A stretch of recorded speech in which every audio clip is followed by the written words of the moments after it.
Halloween never ends. The night that never ends, Halloween. The one night where we welcome fear. Costumes, candy, and scary stories. But what if Halloween wasn't just a night? What if it never ended? What if you were trapped in a nightmare with no way out? Tonight, we follow three friends, Jake, Ryan, and Emily, who thought it was just another spooky night. But when the streets went silent and the real horror began, they realized they might not make it till morning. What started as fun turned into their worst nightmare. And the scariest part? The night never ended.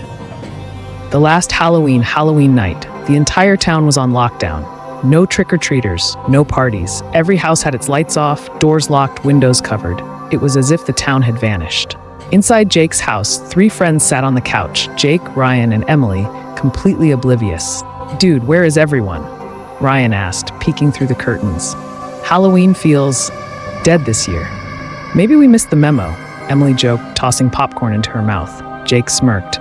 "Or maybe the town finally realized Halloween is just another pointless holiday." Then, the power cut out. Total darkness. A long, eerie silence filled the room. "All right, not funny," Emily said, reaching for her phone. The screen glitched and then went black. No service. Then a knock at the door. Not a normal knock. Slow, heavy, hollow. Ryan swallowed hard. "Trick-or-treater?" Jake laughed nervously. "Bro, who the hell trick-or-treats at midnight?" Emily stepped back. "Don't open it." The knocking stopped. Then, a blood-curdling scream from down the street. The figure in the street. Ryan rushed to the window. The street was empty.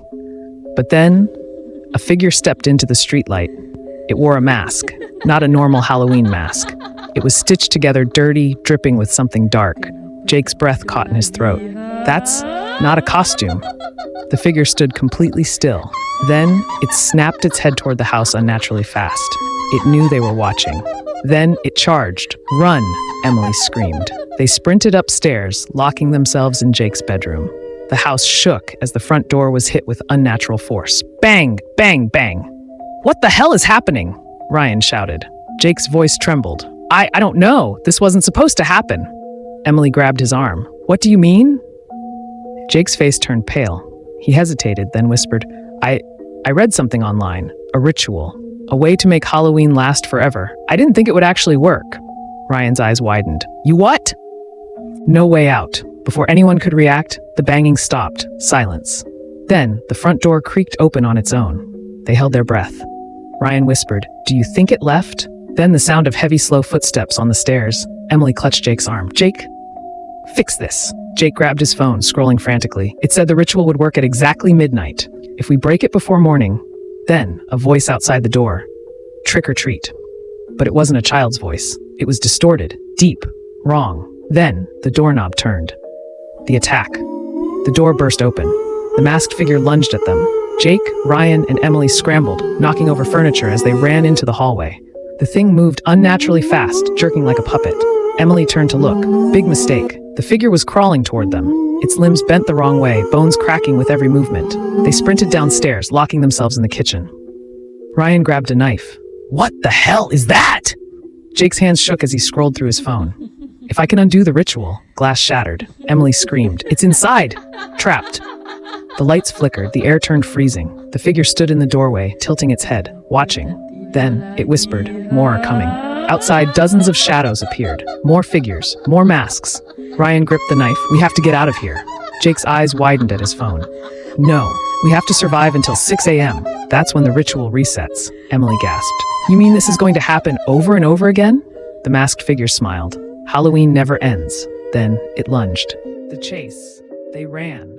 Through the back door, into the yard. The night stretched unnaturally long.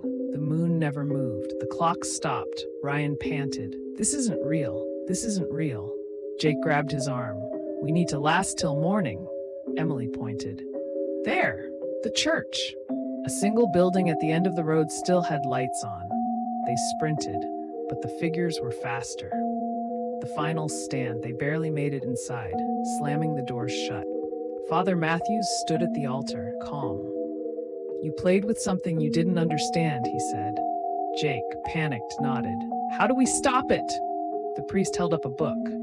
"The ritual must be reversed before dawn, or Halloween will repeat forever." Emily's eyes widened. "Jake, tell me you know how!" Jake swallowed. We need fire. The priest handed him a candle.